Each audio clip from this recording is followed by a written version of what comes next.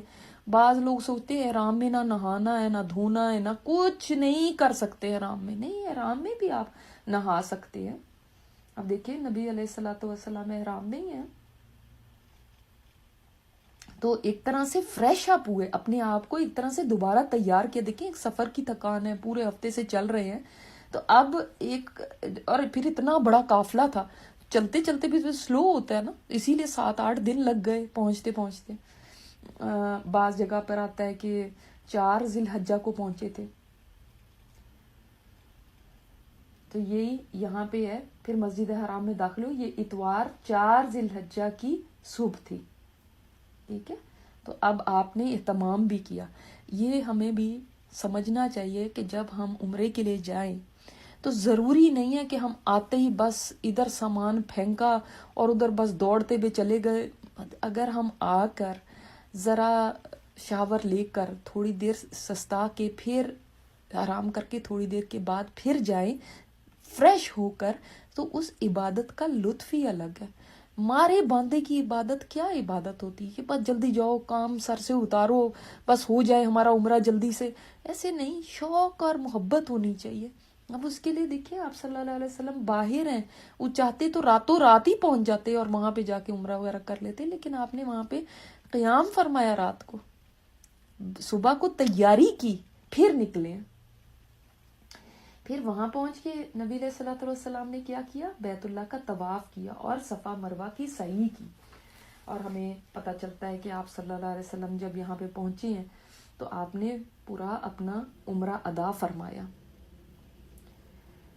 پھر بالائی مکہ میں ہجون کے مقام پر قیام فرمایا۔ ہجون کدھر ہے؟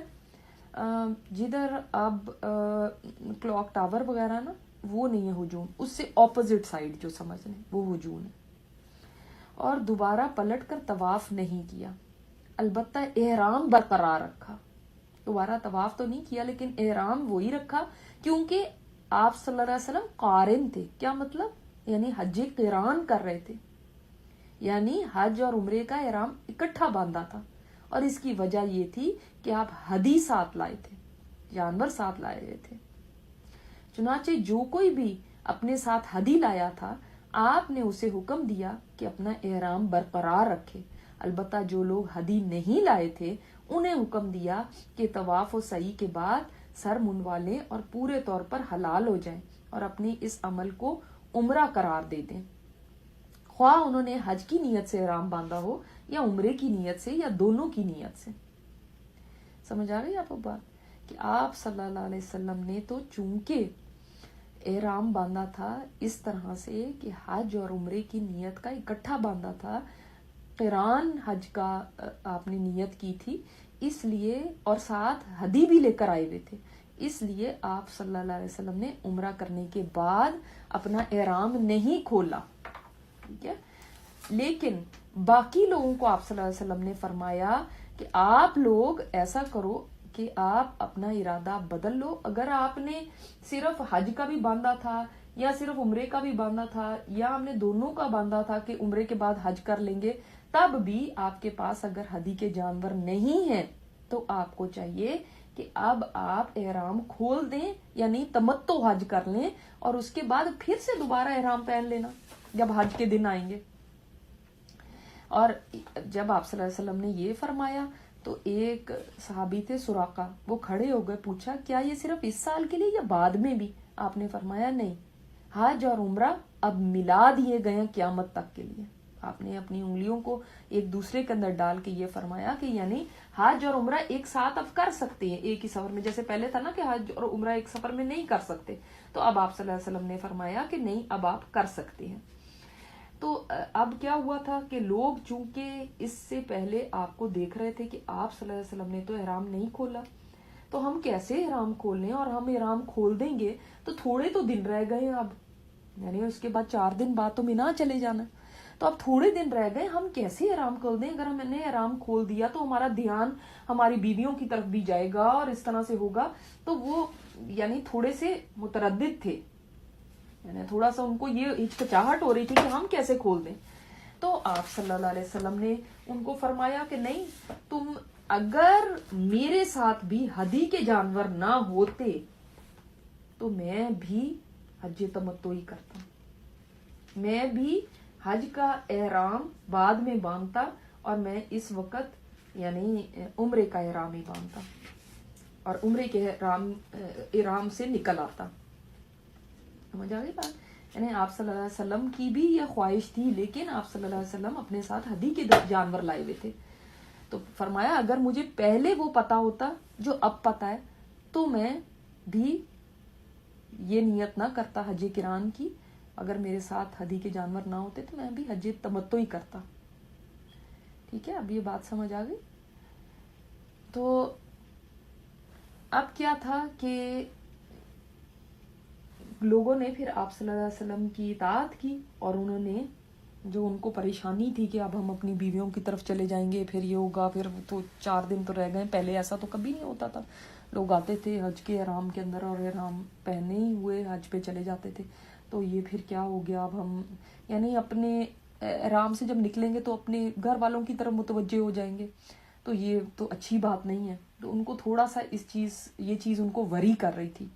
لیکن جب آپ صلی اللہ علیہ وسلم کا حکم ہوا تو انہوں نے اطاعت کی اور انہوں نے اپنے احرام کھول دیے، جو لوگ ہدی نہیں لائے ہوئے تھے. ٹھیک ہے، اس کے بعد علماء کے اندر اب یہ بحث ہے کہ کون سا حج پھر افضل ہے، اس لیے کہ آپ صلی اللہ علیہ وسلم نے یہ فرمایا ہے کہ اگر مجھے بھی پہلے پتا ہوتا تو میں بھی حج تمتعی کرتا. اسی وجہ سے امام شافعی کے نزدیک امام احمد بن حنبل کے نزدیک حج تمتع افضل ہے. امام ابو حنیفہ کہتے ہیں کہ نہیں، حج قرانی افضل ہے، اس لیے کہ آپ صلی اللہ علیہ وسلم نے خود حج قران کیا، اور اللہ تعالیٰ نے اپنے نبی کو تو اچھا ہی حج کرانا تھا، سب سے افضل ہی حج کرانا تھا. لیکن امام احمد بن حنبل کے نزدیک یہ کہ آپ نے خواہش تو فرمائی کہ اگر مجھے یہ پہلے پتا تھا تو میں یہ کرتا. اور امام شافعی کے نزدیک حج افراد افضل ہے. وہ کہتے ہیں حج تو حج ہی ہے، عمرے کی تو ضرورت ہی نہیں، حج اکیلے حج کے مقصد کے لیے تو انسان جاتا ہے، تو افضل وہی حج ہے. تو اینی ہاؤ تینوں ائمہ کرام نے قرآن و حدیث سے ہی مسائل نکالے، لیکن دیکھا ہے آپ نے کہ ہر ایک کی سمجھنے کا طریقہ ڈیفرنٹ ہے. ایسے نہیں کہ کوئی الگ سے ہی کوئی اپنی منطق لے کر آ جاتا ہے، نہیں، سب کی کوشش ہوتی ہے ایک ہی چیز میں سے مسئلے نکالے. یہ جو آپ ڈیفرنٹ اختلاف، جو ڈیفرنٹ آراء دیکھتے ہیں نا ائمہ کرام میں، یہ کس طرح سے ایسے نہیں ہے اللہ تعالیٰ معاف کرے کسی کی کوئی بدنیت ہی ہو یا کیا ہے یا کیوں انہوں نے ایسا کیا یا وہ غلط ہے یا وہ غلط ہے. غلط نہیں کسی کو کہہ سکتے، انہوں نے حدیث میں سے ڈیرائیو کیا ہوتا ہے. لیکن کسی کو کسی حدیث میں سے کسی طرح بات سمجھ آئی، دوسرے کو کسی اور طرح سمجھ آئی، تو یہ ڈیفرنٹ اوپینینز ہو سکتے ہیں. یہ جھگڑے نہیں ہم کہہ سکتے کہ جی ہمارے اس دین میں تو جھگڑے بہت ہیں، اس دین میں تو ایسے بہت ہے، ایسی چیز نہیں ہے. ٹھیک ہے، یہ بات سمجھ لینی چاہیے. اچھا، ایک اور بات جو رہ گئی کہ جب آپ صلی اللہ علیہ وسلم احرام پہنا تھا میقات سے، تو اس وقت حضرت اسماء بنت عمیس، ان کا نام سنا میں آپ نے؟ اسماء بنت عمیس کا، عین سے، عین میم یاسین، پہلے کہاں سنا ہے اسماء بنت عمیس کا نام؟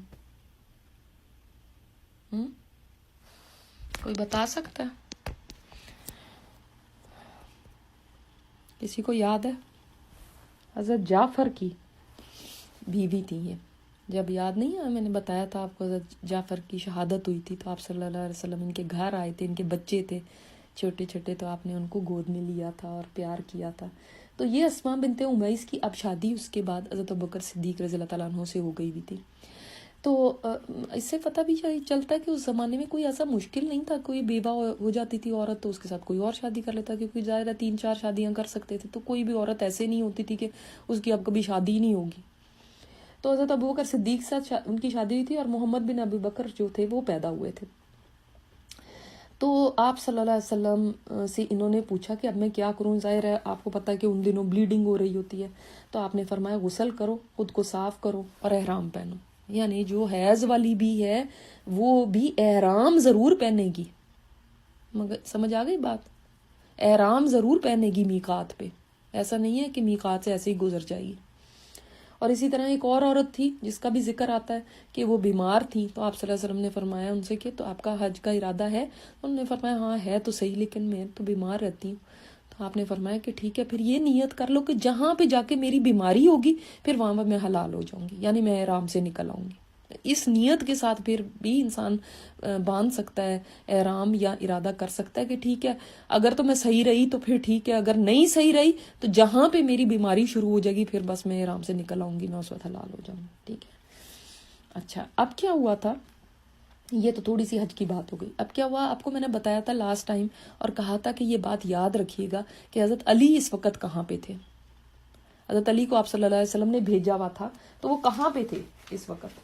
کچھ آپ لوگوں کو یاد ہے پچھلے سبق کو دیکھیں ذرا. میں نے آپ کو کہا تھا خاص طور پہ اس بات کو یاد رکھیے گا کہ حضرت علی اس وقت کہاں تھے.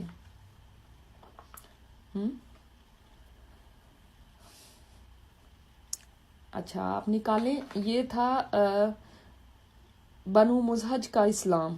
اس میں اینڈ میں آپ دیکھیں لکھا ہوا نا کہ حضرت علی نے ایسا ہی کیا، پھر پلٹ کر رسول اللہ صلی اللہ علیہ وسلم کے پاس آئے تو حجۃ الوداع میں مکہ کے اندر آپ سے ملاقات ہوئی. بھول گیا نا آپ لوگوں کو، میں نے آپ کو کہا تھا اس کو ہائی لائٹ کر لیں، اس کو یاد رکھنا. تو حضرت علی تو وہاں گئے ہوئے ہیں، اب وہ وہاں سے پلٹے ہیں یمن سے، اور یمن سے پلٹتے وقت آپ صلی اللہ علیہ وسلم نے ان سے بھی فرمایا تھا کہ میرے لیے بھی وہاں سے جانور لے آنا، تو وہ آپ صلی اللہ علیہ وسلم کے جانور بھی لا رہے ہیں. اب وہ آئے تو آتے ہی سیدھے سب سے پہلے اپنی بیوی کے خیمے میں گئے، حضرت فاطمہ رضی اللہ تعالیٰ عنہ کے. جب وہاں پہ دیکھا، اب عمرہ وغیرہ تو ہو چکا ہے نا، جب وہاں پہ دیکھا تو حضرت فاطمہ رضی اللہ تعالیٰ عنہ تو سرما بھی پہنا ہوا ہے، خوشبو بھی لگائی ہوئی ہے، کپڑے بھی اچھے ایسے رنگدار پہنے ہوئے. تو ان کو غصہ آ گیا کہ آپ یہ کیا کر رہی ہیں، یہ کیسے آپ نے کر لیا، ہم تو حج پہ آئے میں. تو فرمایا کہ میرے والد سے جا کے پوچھو، انہوں نے یہ بتایا. اب حضرت علی تو گئے آپ صلی اللہ علیہ وسلم کے پاس، تو جا کے ان کو قصہ بتایا. تو آپ نے فرمایا ہاں وہ سچ کہتی ہیں، میں نے یہ حکم دیا کہ آپ احرام سے باہر آ جائیں. تو اب آپ یہ بتائیں کہ آپ نے کس نیت سے احرام پہنا ہوا. تو وہ فرماتے ہیں کہ جب میں نکلا تھا وہاں سے تو اس وقت مجھے تو نہیں پتا تھا کہ آپ کی کیا نیت ہوگی، تو میں نے یہ کہہ دیا تھا کہ لبیک اسی پہ جس کی نیت نبی صلی اللہ علیہ وسلم نے کی ہوئی ہے. دیکھ لیں ان کی ذہانت، دیکھیں کہ وہی میرا بھی حج ہوگا جو ان کا ہے. تو آپ نے فرمایا پھر آپ کا بھی حج قرانی ہے. تو باقی صحابہ جو نہیں پھر ہدی لائے ہوئے تھے ان کے تو تمتع ہو گئے، اور کچھ لیٹ آئے ان کے افراد ہو گئے، اور کچھ یہ جو جانور اپنے ساتھ لائے ہوئے تھے ان کے دیکھ لیں آپ حج قران ہو گیا. تو تینوں طرح کے حج ہو گئے، سبحان اللہ. اور آپ صلی اللہ علیہ وسلم کی زندگی میں ہوئے یہ. ٹھیک ہے، پھر آگے دیکھتے ہیں. اور آپ نے فرمایا اگر مجھے پہلے یہ بات معلوم ہو جاتی جو بعد میں معلوم ہوئی ہے تو میں ہدی نہ لاتا اور اسے عمرہ قرار دے دیتا اور حلال ہو جاتا. اب یہ بات جو میں نے آپ کو پہلے بتا چکی ہوں، اس کو ہائی لائٹ کر لیں کہ آپ صلی اللہ علیہ وسلم نے کیوں نہیں حج تمتع کیا تھا. کہ فرمایا کہ اگر مجھے پہلے یہ بات پتا ہوتی تو میں بھی ہدی نہ لاتا، عمرہ ہی کر لیتا، کیونکہ اس میں آسانی زیادہ ہے نا. جتنی دیر احرام میں رہیں گے احرام کی پابندیاں ہوں گی. اور آپ کو جیسے کہ پتہ ہی ہوگا احرام کوئی پیس آف کلوتھ کا نام نہیں ہے. احرام یہ نیت ہے، ایک سٹیٹ آف احرام ہے جس کے اندر انسان انٹر ہو جاتا ہے تو اس کے بعد اس کے اوپر بہت ساری چیزیں حرام ہو جاتی ہیں. ٹھیک ہے، تو پھر میں بھی حلال ہو جاتا اگر مجھے یہ پہلے پتا ہوتا، یعنی میں بھی احرام کی اس سے نکل آتا. چنانچہ جن لوگوں کے پاس ہدی نہیں تھی وہ حلال ہو گئے. ٹھیک ہے. پھر آپ صلی اللہ علیہ وسلم 8 ذی الحجہ ترویہ کے دن، یوم الترویہ کہتے ہیں نا اس کو، مینا تشریف لے گئے. اچھا ایک اور بات بھی ہے کہ آپ صلی اللہ علیہ وسلم نے دیکھا وہاں پہ کہ کچھ لوگ، کچھ لڑکے ہیں وہ ایک بوڑھے کو کھینچتے ہوئے لا رہے ہیں، رسیوں میں باندھا ہوا سکے. تو آپ نے فرمایا یہ کیا بات ہے؟ تو انہوں نے کہا کہ یہ تو ہمارے والد ہیں، اور انہوں نے منت مانگی بھی تھی کہ میں یعنی حج کے لیے پہنچوں گا، گھسٹ گھسٹ کے پہنچوں گا، اس لیے یہ اس طرح آ رہے ہیں. تو آپ نے فرمایا کہ نہیں، یہ تو کوئی طریقہ نہیں ہے، ایسی کوئی منت نہیں ہے، ان کو ہاتھ سے پکڑ کے لے جاؤ. تو یعنی اپنے آپ کو ڈیفیکلٹی میں ڈال کے سوچنا کہ یہ میں بڑی نیکی کر رہا ہوں، میں گھسٹ کے جاؤں گا، میں تو ایسے کر کے کروں گی، میں تو کسی بھی کام میں، نیکی کی کسی بھی کام میں اپنے آپ کو یعنی مشقت میں ڈال کے سوچنا کہ اس سے تو اللہ خوش ہوگا اور زیادہ کہ میں اپنے آپ پہ بڑی سختی کر رہی ہوں، جبکہ وہ کام آسانی سے بھی اور سہولت کے ساتھ ہو سکتا ہے، تو اس کی کوئی ضرورت نہیں ہوتی. ٹھیک ہے. مثلا کوئی کہے کہ میں رینگ رینگ کے جاؤں گا، میں ایسے کر کے جاؤں گا، میں پتہ نہیں گرمی کے اندر جاؤں گا، کوئی ایسی گاڑی نہیں استعمال کروں گا، پیدل ہی چل پڑوں گا اور میں اس طرح سے کروں گا تاکہ مجھے زیادہ ثواب ملے، ایسے نہیں ہے. اور آپ کر سکتے ہیں، آپ دوسری چیزوں کو چھوڑ کے اپنے آپ کو جان بوجھ کے مشقت میں ڈالتے ہیں. اللہ کو یہ ضرورت نہیں ہے اور نہ ہی ایسی منتیں ماننی چاہیے. تو آپ مینا تشریف لے گئے. جو لوگ حلال ہو چکے تھے وہ بھی حج کا احرام باندھ کر مینا آ گئے. ٹھیک ہے. اب وہ لوگ جنہوں نے احرام سے نکل آئے تھے انہوں نے بھی احرام باندھ لیا اور وہ بھی مینا آ گئے. مینا میں آپ نے ظہر، عصر، مغرب، عشاء اور فجر کی نمازیں پڑھی. کیا مطلب؟ جب پہنچے اس کا مطلب فجر تو پہلے پڑھ لی نا وہاں، اب اس کے بعد مینا پہنچے تو اب ظہر، عصر، مغرب، عشاء ہو گئی. 8 تاریخ 8 ذی الحجہ ختم ہو گئی. اب فجر کی بھی جب پڑھ لی تو کون سی سٹارٹ ہو گئی؟ کون سا دن سٹارٹ ہو گیا؟ اب 9. ٹھیک ہے. اب 9 ہو گیا سٹارٹ. فجر کی نمازیں پڑھی اور 4 رکعت والی نمازیں قصر کر کے 2 رکعت پڑھی. یعنی یہ جو 5 نمازیں تھیں ان میں جو 4 رکعت والی تھیں ان کو آپ صلی اللہ علیہ وسلم نے قصر کیا، اور یہی آپ صلی اللہ علیہ وسلم کی سنت ہے. اسی کو ہمیں پورا کرنا چاہیے، نہ کہ یہ ہم جا کے وہاں پہ کہیں نہیں جی ہم تو پوری پڑھیں گے، آخر ہم اتنی دور آئے ہوئے ہیں ہم کیوں تھوڑی پڑھیں. نہیں، جو آپ کی سنت ہے یہی تو ہمارا امتحان ہوتا ہے کہ جو آپ صلی اللہ علیہ وسلم کی سنت ہے ہم نے ویسے ہی کرنا. یہاں پہ قصر پڑھی ہے، ہم نے قصر پڑھنی. پھر سورج طلوع ہونے کے بعد یعنی فجر پڑھنے کے بعد آپ مینا سے، پھر طلوع ہونے کے بعد مینا سے چل پڑے. آج کل وہ ویسے فجر پڑھاتے ہی لے کے چل پڑتے کیونکہ رش اتنا زیادہ ہے تو پھر سورج طلوع ہونے کا انتظار نہیں کرتے. اور عرفات تشریف لائے. اب عرفات جو آپ تشریف لائے ہیں تو آپ کو پتہ ہے یہ بات قریش مکہ کے لیے بہت سرپرائزنگ تھی، اس لیے کہ قریش مکہ پہلے سے کہہ رہے تھے کہ دیکھتے ہیں اب آپ صلی اللہ علیہ وسلم کیا کرتے ہیں، کیونکہ قریش تو جاتے ہی نہیں تھے عرفات. وجہ کیا تھی؟ کوئی کسی کو پتہ ہے وجہ؟ ہم پڑھ چکے ہیں قرآن میں. کسی کو وجہ پتہ ہے کہ قریش کیوں نہیں عرفات میں جاتے تھے؟ مزدلفہ تک ہی جاتے تھے، آگے نہیں جاتے تھے. مینا جاتے تھے، مزدلفہ جاتے تھے. اس لیے کہ مینا اور مزدلفہ جو ہے وہ حرم کی حدود میں ہے. عرفات جو ہے نا بے شک اس کی بے حد فضیلت ہے لیکن وہ حرم میں نہیں ہے، وہ حرم میں نہیں ہے. تو وہ کہتے تھے ہم تو اہل حرم ہیں، حرم والے لوگ ہیں، ہماری یہ شان کے خلاف ہے کہ ہم آگے تک جائیں. عام لوگ جاتے ہیں تو جاتے ہیں، ہم کیوں جائیں، ہم قریش ہیں. تو اب وہ کہتے ہیں اب دیکھتے ہیں، اب تو سارے مسلمان ہو گئے نا، اب وہ کہتے ہیں دیکھتے ہیں اب آپ صلی اللہ علیہ وسلم کیا کرتے ہیں.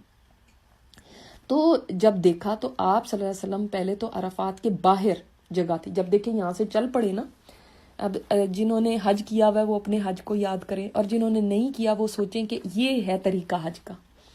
اللہ تعالیٰ سب کو بار بار لے جائے. تو آپ صلی اللہ علیہ وسلم عرفہ سے باہر ہی ایک جگہ پر نمرہ جس کو کہتے ہیں وہاں پہ آپ صلی اللہ علیہ وسلم نے قیام کیا. یہ آپ کو پتہ ہے نا ساتھ ساتھ جڑے ہوئے ہیں.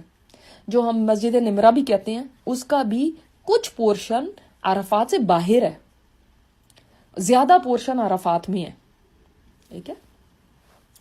اچھا اب آپ صلی اللہ علیہ وسلم یہاں پہ رہے اور آپ صلی اللہ علیہ وسلم یہاں خیمہ لگایا ہوا تھا اور اب سارے لوگ دیکھ رہے ہیں، سب کی نظر ہے کہ اب آپ کیا کرتے ہیں.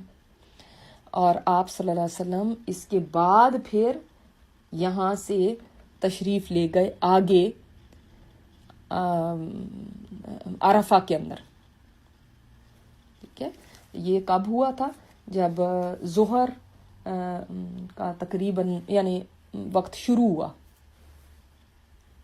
ٹھیک. تو عرفہ میں آپ صلی اللہ علیہ وسلم داخل ہوئے. جب بالکل زوال کا وقت شروع ہوا تو آپ نے فرمایا کہ میرا اونٹ لایا جائے. آپ کی اونٹنی لائی گئی اور ظہر شروع ہوتے ہی آپ صلی اللہ علیہ وسلم عرفہ میں داخل ہو گئے اور سب کی کنفیوژن دور ہو گئی کہ سب کو عرفات تک جانا ہے، اور آپ وہاں پہ بطن الوادی میں پہنچے۔ اب یہ یہاں پہ ہم دیکھتے ہیں بک میں، پھر سورج طلوع ہونے کے بعد مینا سے چل پڑے اور عرفات تشریف لے آئے۔ وہاں وادی نمرہ میں آپ کے لیے قبا لگا ہوا تھا، آپ اسی میں استراحت فرما ہوئے، یعنی تھوڑی دیر آرام کیا۔ سورج ڈھلا تو قصوہ اونٹنی پر سوار ہو کر وادی عرفہ میں تشریف لائے۔ یہ بات اب سمجھ آ گئی نا، ڈھلا کا مطلب کیا، یعنی زوال کا ٹائم ہوتا ہے ایک بالکل، جب پورا سورج اوپر ہوتا ہے، ذرا سا ڈلتا ہے تو ظہر شروع ہوتی ہے نا، تو یعنی ظہر شروع ہوتے ہی آپ صلی اللہ علیہ وسلم نے فرمایا میری اونٹنی لے کر آؤ، اور اس پہ سوار ہو کے تب آپ وادی عرفہ میں تشریف لے گئے۔ لوگ آپ کے ارد گرد جمع تھے، آپ نے ان کے اندر کھڑے ہو کر خطبہ دیا، اللہ کی حمد و ثنا کی، شہادت کے کلمات کہے، اللہ سے ڈرنے کی وصیت کی۔ پھر یہاں پر آپ صلی اللہ علیہ وسلم کا یہ جو تاریخی خطبہ ہے نا، وہ یہاں کی بات ہے۔ نبی علیہ الصلوۃ والسلام کے بارے میں اکثر لوگ یہ سمجھتے ہیں کہ آپ صلی اللہ علیہ وسلم نے صرف یہ ایک ہی خطبہ دیا جو میدان عرفہ میں تھا، جو آپ سنتے بھی ہیں، آپ ٹی وی وغیرہ میں دیکھتے ہیں، جو گھروں میں ہوتے ہیں، وہ پتہ ہے نا کہ ہم وہ مسجد نمرہ سے خطبہ سنتے ہیں یہاں پہ، تو ہم سمجھتے ہیں کہ یہی ایک خطبہ تھا جو آپ نے عرفات کے دن دیا تھا، حالانکہ ایسا نہیں ہے۔ آپ صلی اللہ علیہ وسلم نے بہت سارے خطبات دیے، اور وہ اتنے پیارے خطبات ہیں کہ ہم ان سب خطبات سے گو تھرو ہوں گے، کیونکہ آپ نے 10 ذی الحجہ کو بھی دیا، 11 کو بھی دیا، 12 کو بھی دیا، ٹھیک ہے۔ تو یہ خطبہ ایسا خطبہ ہے کہ یعنی جس کو کہتے ہیں کہ ہسٹری میں، پوری انسانیت کی جو ہسٹری ہے اس میں حقوق انسانی پر اس سے زیادہ بڑھ کے کوئی خطبہ نہیں ہو سکتا، ہیومن رائٹس پہ اتنا زبردست خطبہ ہے۔ اور چونکہ بہت سارے خطبات ہیں چھوٹے چھوٹے، ہم ڈفرینٹ بک سے دیکھیں گے، اور ان خطبات میں آپ صلی اللہ علیہ وسلم نے پوری انسانیت کو جو قیامت تک آنے والی ہے ان سب کو ایک پیغام دے دیا، ایک بہت بڑا پیغام دے دیا۔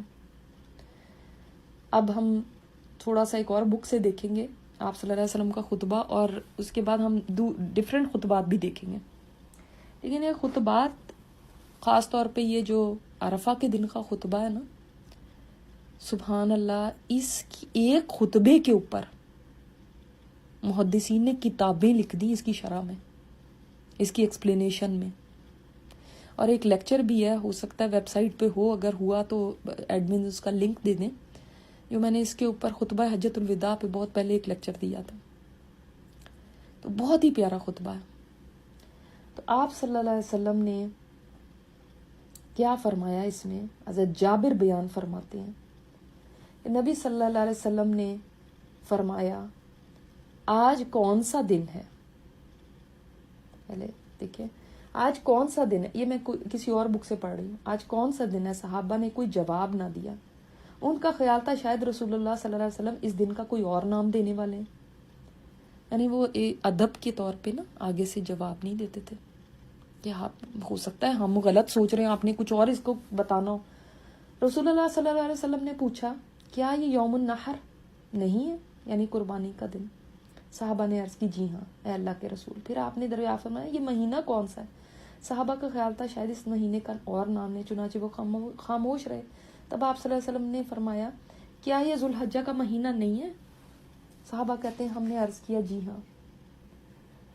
تو رسول اللہ صلی اللہ علیہ وسلم نے فرمایا پھر سنو، تمہارا خون، تم سب لوگوں کا مال اور دولت، اور تم سب کی عزت اور حرمت کی پامالی اسی طرح حرام ہے جس طرح آج کے دن کی عزت کو پامال کرنا حرام ہے، تمہارے اس شہر مکہ کی حرمت کو پامال کرنا حرام ہے، اور اس مہینے کی عزت کو پامال کرنا حرام ہے۔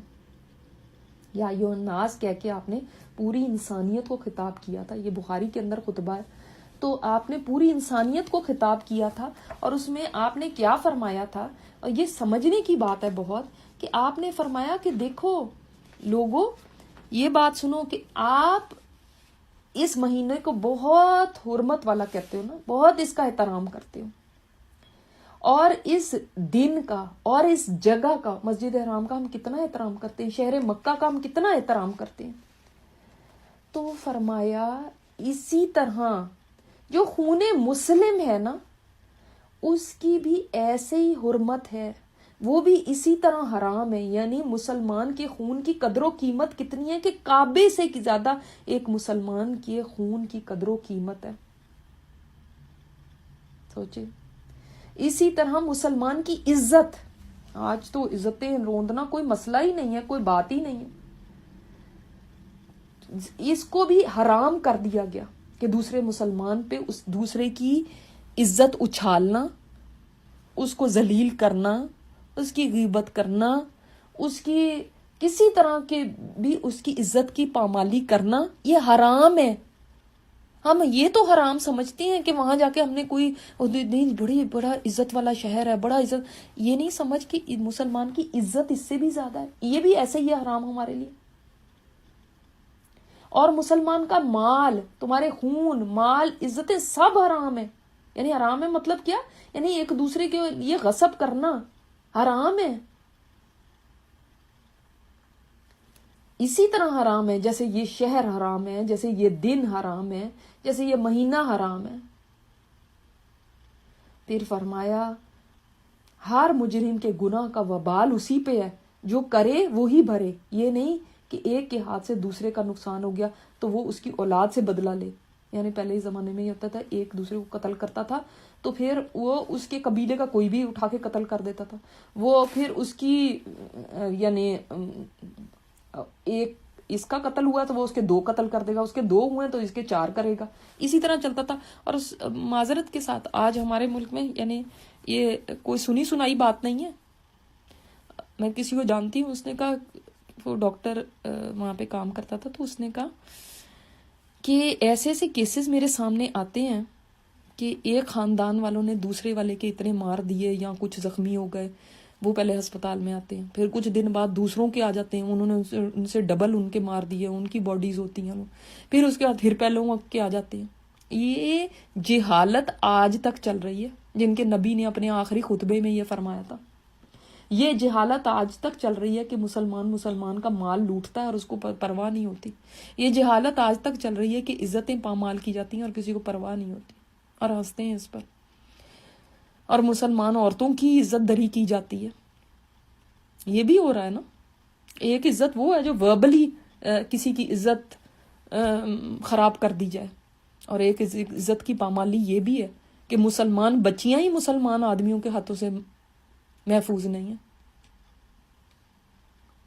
ہم کس نبی کی بات پڑھ رہے ہیں، اس کے بعد ہم لہک لہک کے اور اتنے سر دھن دھن کے نعتیں پڑھتے ہیں کہ جیسے ہم نے ان کا حق ہی ادا کر دیا ہو. اسی طرح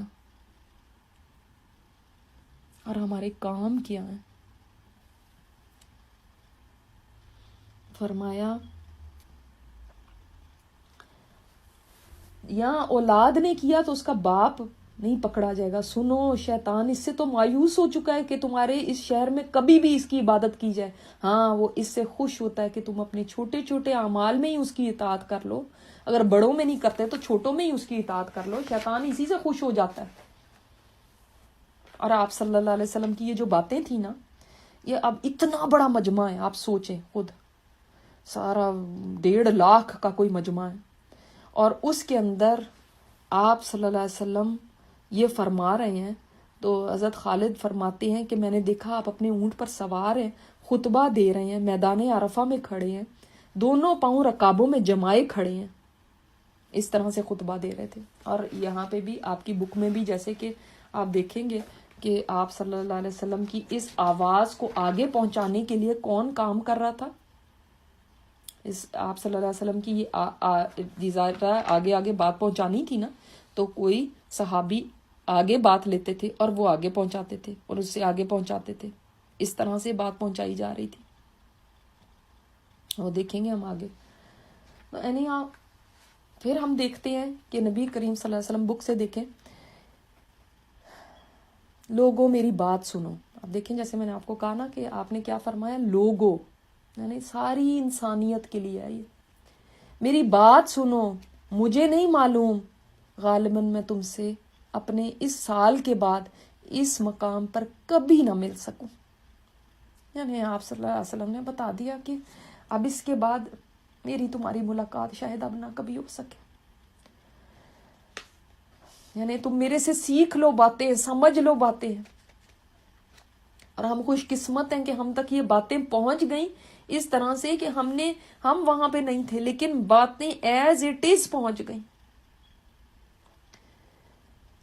تمہارا خون، تمہارا مال اور تمہاری آبرو یعنی عزت ایک دوسرے پر اسی طرح حرام ہے جس طرح آج کے دن کی، موجودہ مہینے کی، موجودہ شہر کی حرمت.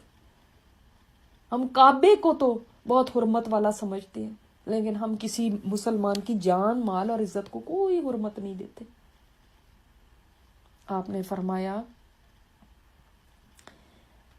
جاہلیت کے زمانے کے تمام خون برباد ہیں، اب ان خونوں کے انتقام کے در پہ ہرگز نہ ہونا، جو ہوا سو ہو چکا. جاہلیت کے تمام دستور آج میں نے اپنے ان دونوں قدموں تلے روند کر سب کو کالعدم قرار دے دیا، یعنی کینسل ہو گئے سارے. میں دوسری جگہ سے پڑھ رہی ہوں، یہاں پہ بھی جیسے ہے سن لو، جاہلیت کی ہر چیز میرے پیروں تلے رون دی گئی ہے. یعنی اب وہ جو جاہلیت کے سارے کام تھے وہ نہیں اب ہوں گے. اور جیسے میں نے آپ کو بتایا کہ اس طرح سے انتقام لیا جاتا تھا، اس لیے اب وہ بھی ختم ہو گیا. جاہلیت کے خون بھی ختم کر دیے گئے، یعنی اب اس کا کوئی بدلہ نہیں لیا جائے گا. اور ہمارے خون میں سے پہلا خون جسے میں ختم کر رہا ہوں وہ ربیعہ بن حارث کے بیٹے کا خون ہے. یہ عبد المطلب کے خاندان میں سے ہی آگے بچوں میں سے تھے جن کو قتل کر دیا گیا تھا. یہ بچہ بنو سعد میں دودھ پی رہا تھا کہ بنو حذیل نے اسے قتل کر دیا تھا. تو اب یہ انہوں نے اب بدلہ لینا تھا نا. تو آپ نے فرمایا کہ نہیں، اب بس ختم. یعنی کہیں تو سٹاپ ہوگا، کوئی تو دن ہوگا جب ایک کہہ دے کہ بس دیٹس اٹ.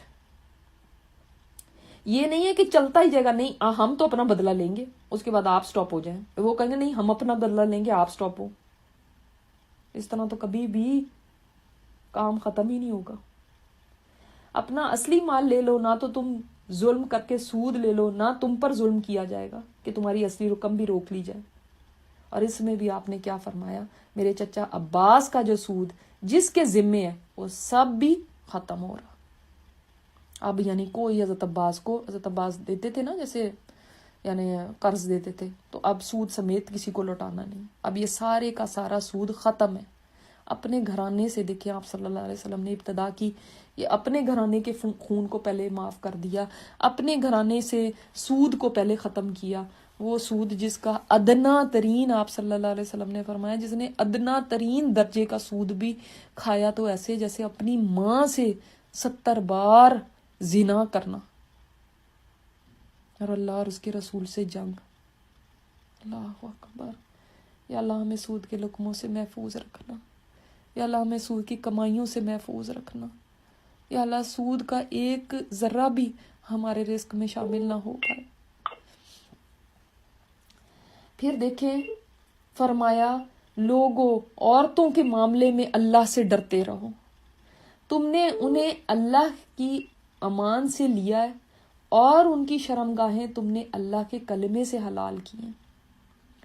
یعنی عورتوں کے بارے میں خاص طور پہ تاکید کی، اللہ کی امانت کے ساتھ لیا، اللہ کے کلمے کے ذریعے، یعنی اللہ کا نام لے کر ان سے نکاح کیے نا، ان کی شرمگاہیں حلال کی. ہاں بے شک ان پر تمہارا یہ حق ہے کہ تمہاری اجازت کے بغیر کسی کو تمہارے گھر میں نہ آنے دیں. اگر وہ ایسا کرے تو تم قدرے مار پیٹ سے بھی تنبیہ کر سکتے ہو. یعنی کیوں یہ کہا گیا؟ اس لیے کہ اس زمانے میں تو عورتوں کو جانوروں سے بھی بدتر سلوک کیا جاتا تھا، جانور سے بھی بدتر سلوک. لیکن کیا فرما دیا؟ ہلکی ایسی چیز کہ تمہارے گھر میں کسی کو ایسے کو آنے دیں جس کو تم نہیں پسند کرتے، تمہارے بستر پہ کسی شخص کو نہ آنے دیں جس کو تم گوارا نہیں کرتے.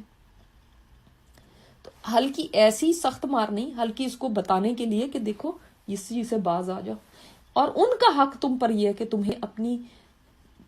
تم انہیں اپنی طاقت بھر دستور کے مطابق کھلاتے پلاتے پہناتے اڑاتے رہو. یعنی جتنی جو تمہارا سٹیٹس ہے اسی کے مطابق ان کو رکھو، جتنا تم کماتے ہو اس کے مطابق ان کو کھلاؤ پلاؤ پہناؤ اڑاؤ.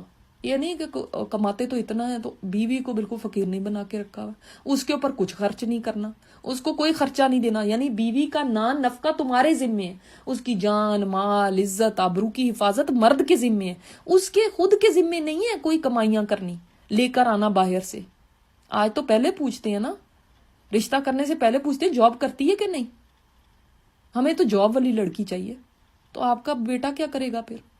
اس کا ذمہ ہے کہ وہ نان نفقہ دے، کھلائے پلائے پہنائے، جیسا خود رہتا ہے ویسے معروف طریقے سے۔ معروف طریقہ مطلب کیا ہوتا ہے؟ معروف طریقہ وہ ہے کہ جو جتنا اس کا سٹیٹس ہے، جتنی اس کی کمائی ہے اس کے مطابق۔ ایسا بھی نہیں ہے کہ بیچارہ ایک فقیر ہے اور اس کو وہ کہیں گے نہیں جی وہ تو لکھا ہوا ہے معروف طریقے سے ہونا چاہیے تو مجھے تو شہزادیوں کی طرح رکھو۔ نہیں، وہ اپنے مطابق رکھے گا، جو درمیانہ ہے وہ اپنے مطابق، جس کا جو جتنی بھی اس کی حیثیت ہے اس کے مطابق بیوی کو بھی ہونا چاہیے۔ یہ نہیں کہ میاں کی حیثیت کچھ ہے تو بیوی کی کچھ اور ہو۔ اور یہاں سے صاف ہی پتہ چلتا ہے کہ کس کی ذمہ داری۔ اب وہ کہتے ہیں کہ اگر تم کماتی ہو تو اپنے کھانے پینے اور پہننے کا تم خود ذمہ داری لو، میں کیوں تمہیں کھلاؤں پلاؤں پہناؤں؟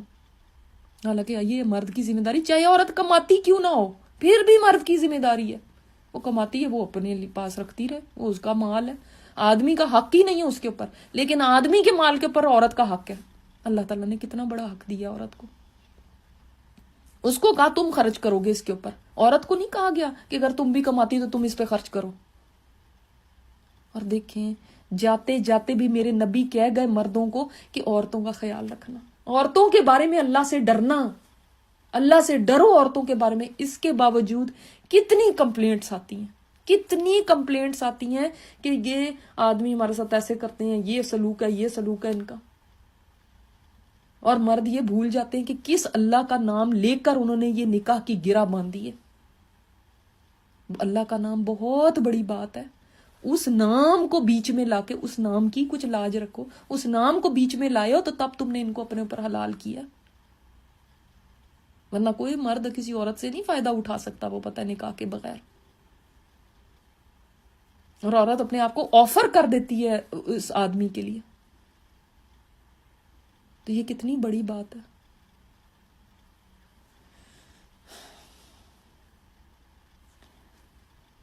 پھر آپ صلی اللہ علیہ وسلم نے فرمایا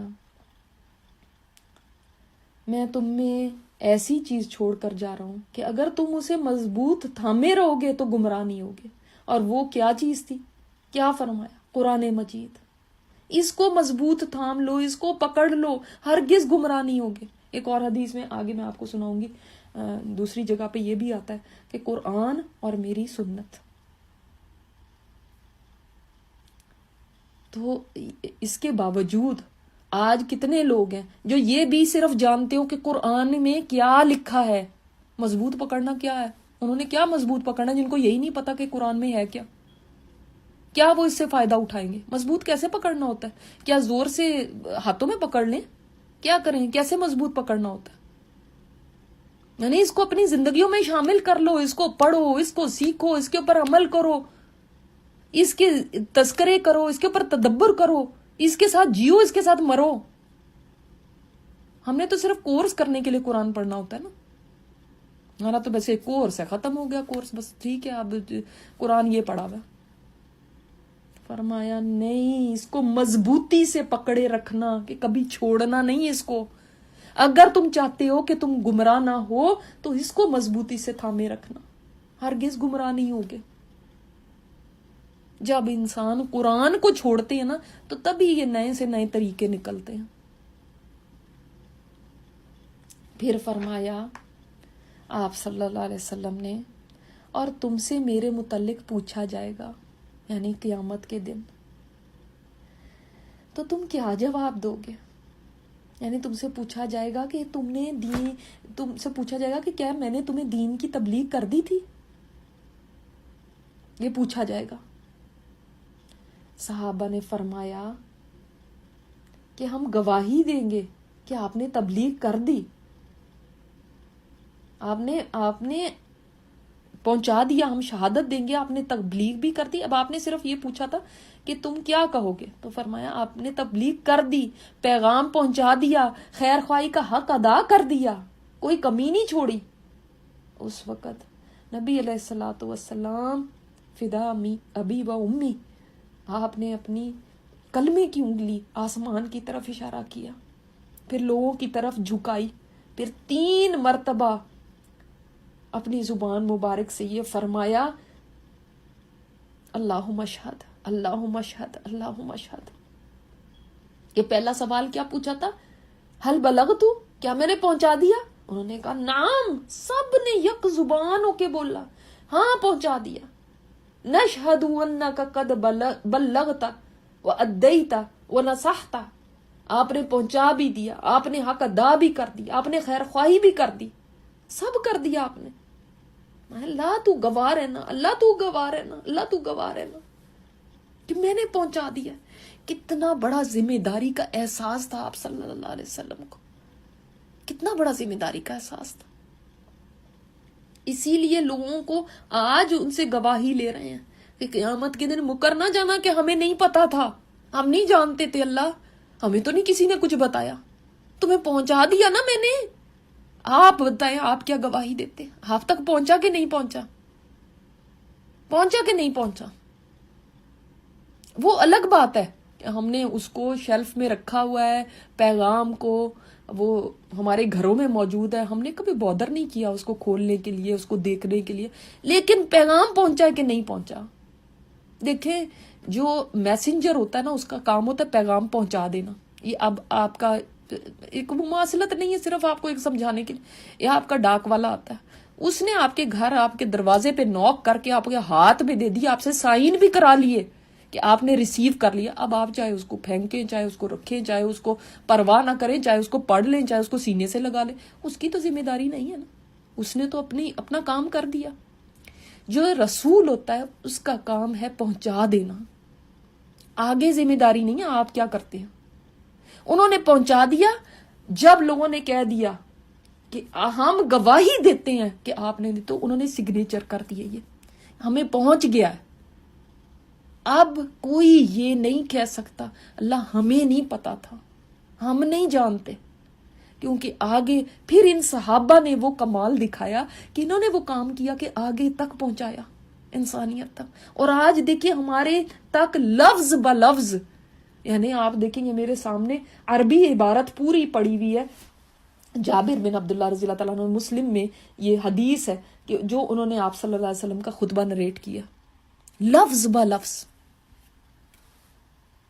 پہنچ گیا نا ہم تک اور مجھ تک اور آپ تک۔ پھر اس کے بعد کیا رہ جاتا ہے؟ ہم کیا جواب دیں گے قیامت کے دن؟ ہم کہہ سکیں گے کہ ہمیں تو نہیں پتا تھا، ہم نہیں جانتے تھے؟ جب آپ صلی اللہ علیہ وسلم کہیں کھڑے ہو کے یہ پوچھ لیں میں نے تو تمہیں کہا تھا مسلمان کی جان عزت اور مال حرام ہے، اور تم نے کیا کیا؟ مسلمان کی عزت تو کعبے سے زیادہ اس کی قدر و منزلت ہے، کعبے سے زیادہ ہے اس کی عزت، تم نے کیا کیا؟ ہم کیا کہیں گے؟ سود کے بارے میں پوچھ لیا، مردوں سے عورتوں کے حقوق کے بارے میں پوچھ لیا، عورتوں سے مردوں کے حقوق کے بارے میں پوچھ لیا، کیونکہ عورتوں کے اوپر بھی بتا دیا کہ تمہارے پر بھی ان کے اوپر تمہارے حقوق ہے، تمہارے پر ان کے حقوق ہیں، اور ان کا حق کیا ہے کہ تم ان کے بستر پہ کسی اور کو نہ آنے دو، ان کے گھر میں کسی اور کو نہ آنے دو جس کا وہ پسند نہیں کریں کہ وہ آئے۔ تو یہ پوچھ لیا ہم سے، تو ہم کیا کہیں گے؟ اور پھر یہ کہ میں نے تو تمہارے پاس چھوڑا تھا قرآن کہ اس کو مضبوطی سے تھام لینا، تم نے کیا کیا؟ بس کورس پہ کورس، اور وہ بھی کورس کر کے بھی احسان جتا دیا کہ ہم نے کورس کر لیا، گریجویٹ ہو گئے۔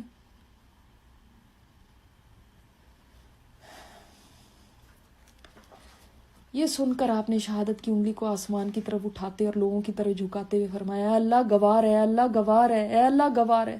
اس خطبے میں آپ نے مزید کئی امور بیان فرمائے، اور جب فارغ ہوئے، اور یہ امور چونکہ اتنے امپورٹنٹ ہیں، کوئی نبی علیہ الصلوۃ والسلام کی جاتے جاتے جو باتیں ہیں نا، وہ یعنی سونے کے پانی سے لکھنے والی ہیں، اتنی خوبصورت باتیں ہیں، ان کو ہم چھوڑیں گے نہیں، ان کو ہم دوسری جگہوں سے پڑھیں گے انشاءاللہ۔